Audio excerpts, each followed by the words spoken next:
Hi guys, so in today's video we are going to talk about repairs, and I don't have any babies that need repairs. Luckily I don't have to do repairs very often.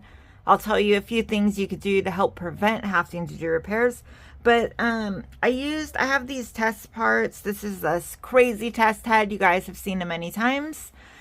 And I kind of just used some stripper to imitate a little paint chip on that. This would kind of imitate a rub on a foot. And this, I did not paint this baby. This baby, I bought this kit specifically to strip. Again, this is not my work. I used this head in our stripping testing video. But I removed a little bit of paint from the ear, and this one will be a little trickier for me because I have no idea what colors she painted this with, but sometimes paint rubs off the ears. So I'm going to try to show you a few ways to repair these types of issues. And let's start with a paint chip. I have a couple students that right now that I know that are dealing with this. Okay, so these should never ever happen. Occasionally they do. What can happen is if you're using like an air dry varnish and you did not let it fully cure for a few weeks before you handled it, sometimes it can chip off. Paint will be removed with it. If you use a varnish that's not compatible with the type of paint you're using, it can happen. It can also happen if your paint and varnish are not fully cured, if you're not baking it at the proper temp, if you're having an oven issue where it's just not curing it properly. You can also get this same kind of look. Usually it's a little bit bigger, but on areas that aren't taking paint well. I don't know if you can see on my test head these big white areas. These are factory paint areas where paint will not take. I actually removed that factory paint, but these areas are permanently screwed. You can't ever, paint will never cover those again. So this will not work on factory paint, but I'm just talking about these little chips. Okay, so this is a really small little area, and you kind of want to start, I usually start with a red. Ideally, the best way to fix it is to use every single color that you used, and then you will get a perfect match to your skin tone. When you paint the way that I do, where we are doing so many layers and we're using so many different colors, that's not usually possible. So you have to just do your best to identify not the colors that you used, but the end result color on the top that you're trying to match. I'm going to start with a little bit of red here, and I'm just going to get my brush a little bit wet. We're going to use some thicker paint than normal. I'll just put some of that there. I want a cosmetic wedge. Okay, this is incredibly important. When you are filling in rubbed or chipped areas, you do not want to do this where you exactly paint in that area. Where the paint is on the edge, hopefully you can see the edge gets super dark. So that is not how you want to repair. What you want to do is do little tiny dots on the inside of that, and then you'll blend them a bit. And we can use a few different colors here. See what we have over here. I really hate this part. I know you guys have been wanting me to do this video for a long time. I've been wanting to do it, but it's really hard because I can't tell you, oh, you're going to use red O2, you're going to use ultramarine blue, because you're not. I mean, you might, but it is going to vary completely based on the color that your baby is. And there's no magic amount of layers that you might need or anything like that. I'll be really honest and tell you that repairs are incredibly difficult. They're not always possible to get it to match seamlessly and to look great. Sometimes you have to just strip the baby and do it over. I would prefer to strip a baby and redo it 99% of the time versus doing a repair, because your repair, I've never seen one that is totally seamless. There are really great ones that you can't tell very much, but you'll always sort of be able to tell a slight difference. If it's a small area though, it's a lot easier to blend. So we're just doing those little dots there.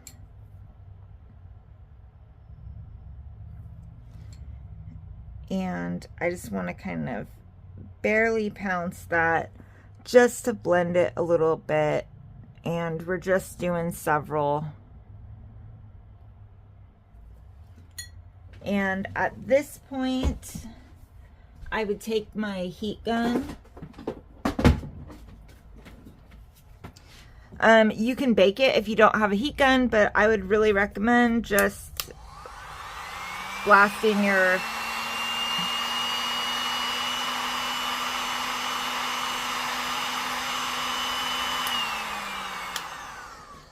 heat gun on there for a second, and that'll make it a lot easier. So let's use, I want to use a little darker red here, and again, we're just pouncing in the very center of that and spreading it out a little bit. You don't want to actually touch the edges, but when you pounce it, it'll slightly like blend it out to those edges. And we're going to dry that one again.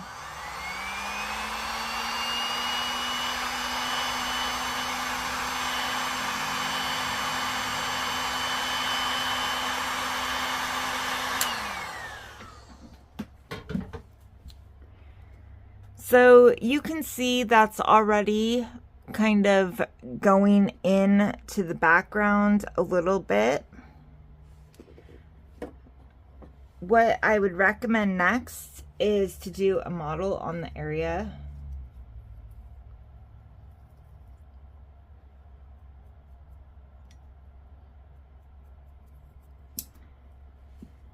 Since it's really difficult to blend it completely, you can kind of camouflage it in.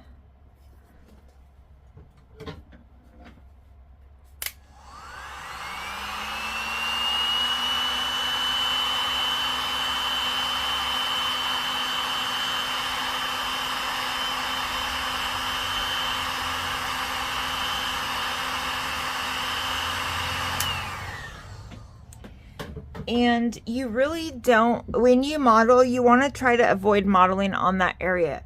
You don't want that area to be way darker than the other areas. This baby has a ton of yellow, so we are going to do some yellow in here.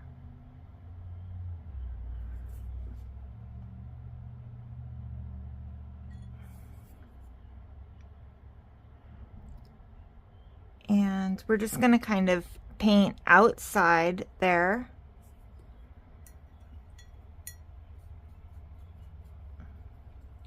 And I'll just do kind of a few more colors on the outside here. And that is to blend it and to make it look like it is skin texture or depth layer, basically. That it's variation, it's not an actual mistake.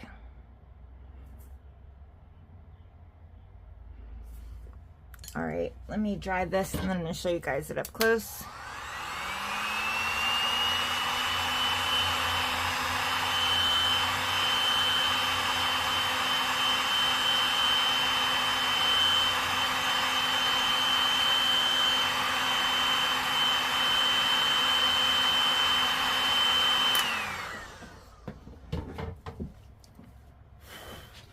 Her head is smoking a little bit, and it's still a little bit shiny.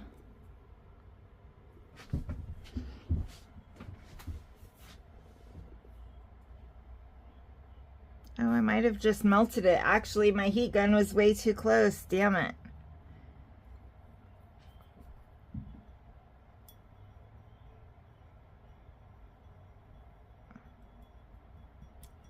So I'm going to take this kind of purpley color.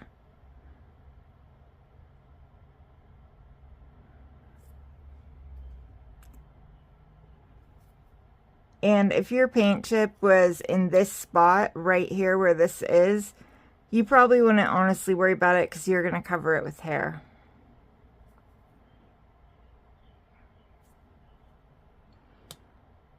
Again, I'm doing around it.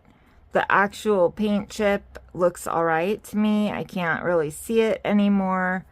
But I just want the little imperfections around that area to also match so that it looks normal. Let me turn my light down so you can see.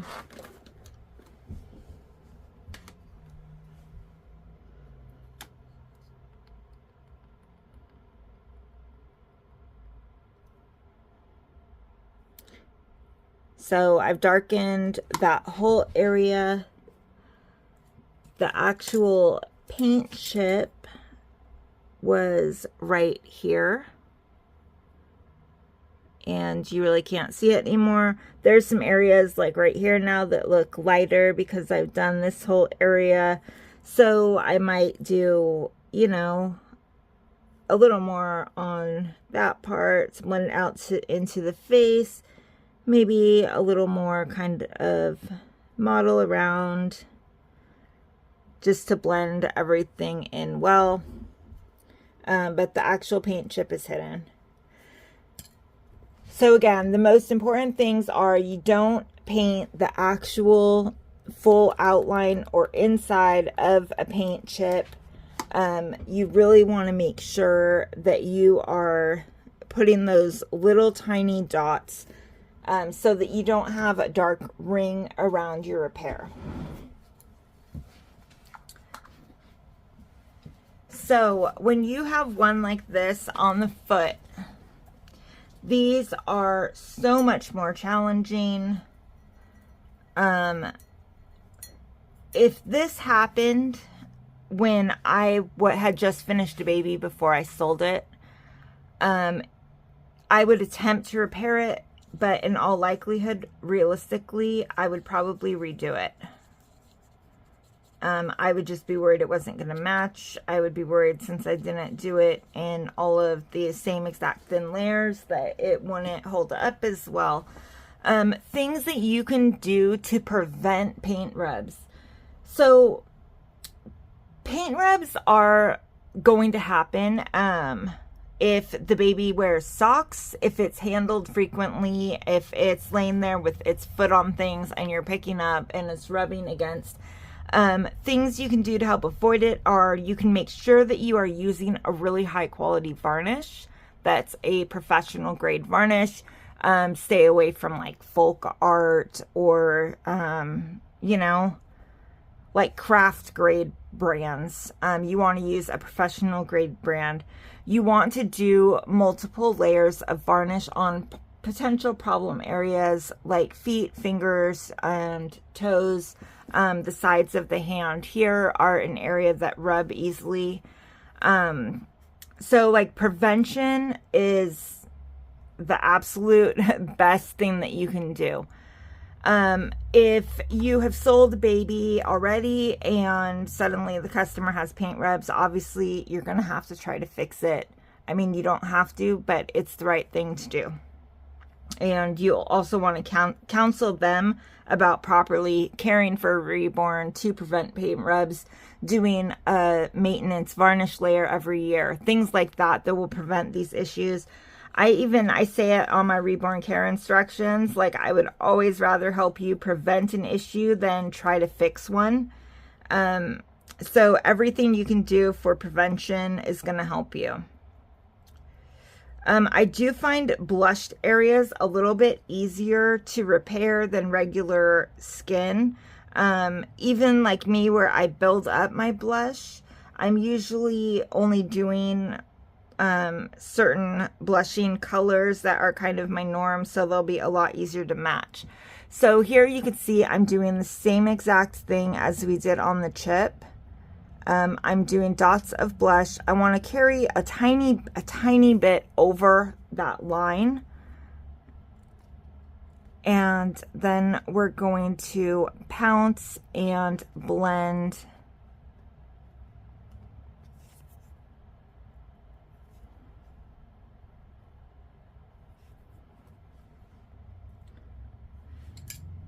at this point. I would take a tiny bit of thinner and just put it on the edge of my cosmetic wedge here. And I kind of want to just pounce around that ring line that has gotten a little bit darker there.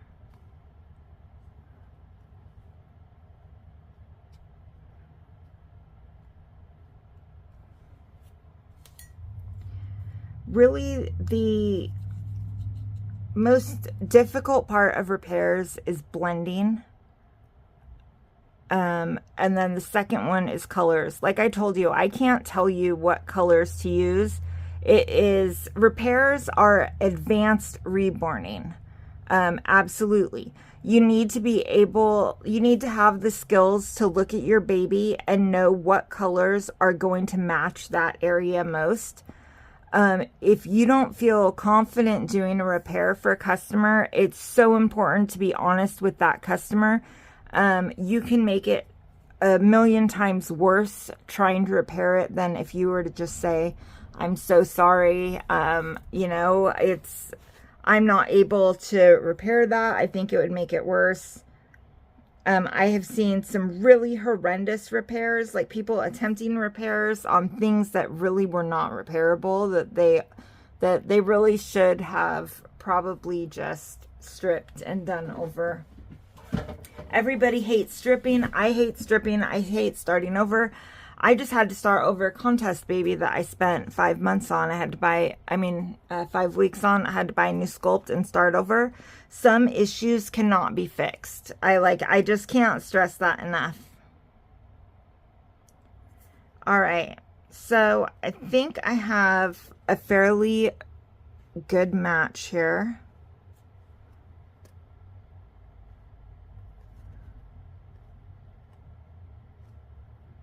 Again, blending is key. You want it to look pretty seamless.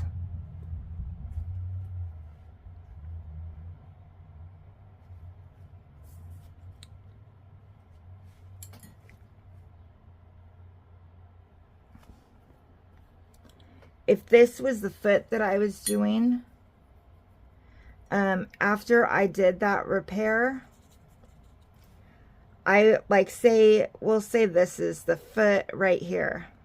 After I did that repair, I would go ahead and reblush the entire foot. I would also reblush the other foot that didn't have the issue with the same color, just to make sure that if maybe I didn't get the color exact, you can do that blush wash layer over it to bring it all together and make it more seamless. And then of course, if you're fixing a paint rub, after you fix it, you want to make sure that you do layers of varnish. You want to use your varnish straight from the jar for maximum protection. I know a lot of people thin their varnish and water it down. The more thinner you add to varnish, the less protection it's going to have. So I would do, if you need to thin it, I would do one straight layer and then you can thin your subsequent layers. But you want to make sure that you have a really good protective layer, especially when you do a repair, because the paint has been opened up and you are, you're filling it back in, but it can get exposed to oils, moisture, all of that kind of stuff that can go underneath your layers, sort of. Ideally they shouldn't, but if you're using like air dryer or something that has the potential to peel up, you really, really want to make sure that you are giving that a really great protective layer, like even better than your original layer. So see if you guys can see this one. Hopefully you can see the circle that I drew to imitate the foot, and that would be the spot that I fixed in there. All right. Here is one of the most difficult ones, is right here on the ear. And I'm going to use this color. Well, I'm going to check this color and see what it looks like. I don't know what this baby was painted with. I don't even know what type of paint this baby was painted with. I'm going to strip this baby and repaint it. I just have been so busy. I haven't had time. It looks like a magenta, a heavy magenta and purple, and I don't know what else, but I'm going to start with this here. So the first thing that I'm going to do, if paint has rubbed off of the ear while I'm painting, I'm going to assume that it's not a real paint rub from handling, because I'm painting this baby. I'm not dressing it and undressing it and clothing it and all that. So the very first thing that I would do is put a layer of matte varnish on this ear, on the whole ear. You don't want like this part to have some texture and the rest to not have texture. I would varnish the entire ear. I would try to pay attention, what colors did I use on this ear, and try to replicate them. If you've used a ton of colors on the ear and it's impossible, again, you need to be able to look at the ear and identify what colors is this right now. So I'm doing this kind of peach in here.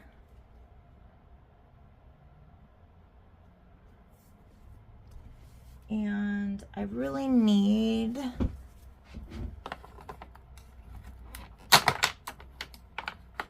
some magenta over here. So you kind of want to do, with this peach, I'm doing kind of a little base layer. You could probably see I'm doing those little tiny dots. Again, I'm not smearing or wiping paint on it. And I'm pouncing that gently. This one is too light. Where's my... Shoot, I don't think I have my other magenta. Okay, damn it. I don't know what happened to it.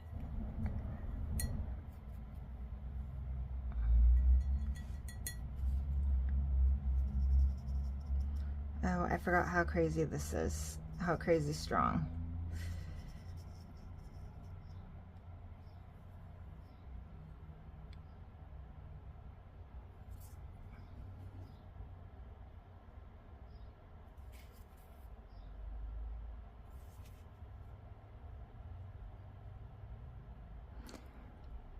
So to blend, I'm just pretty much pressing down. I'm not wiping or rubbing.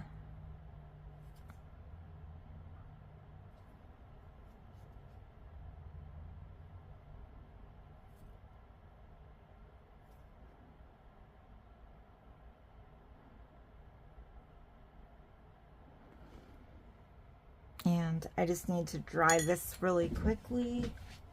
I'm going to make sure and hold my gun farther away this time.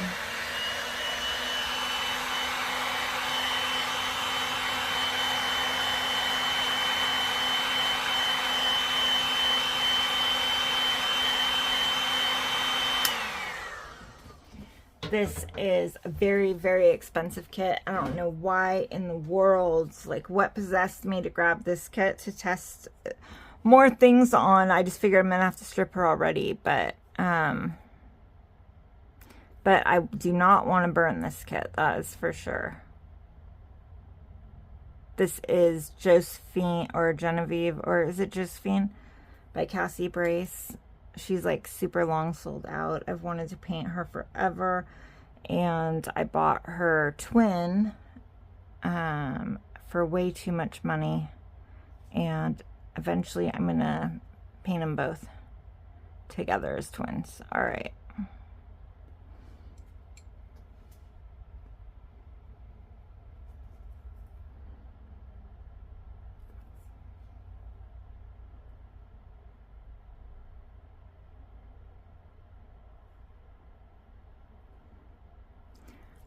I don't know if you can see how small my dots are.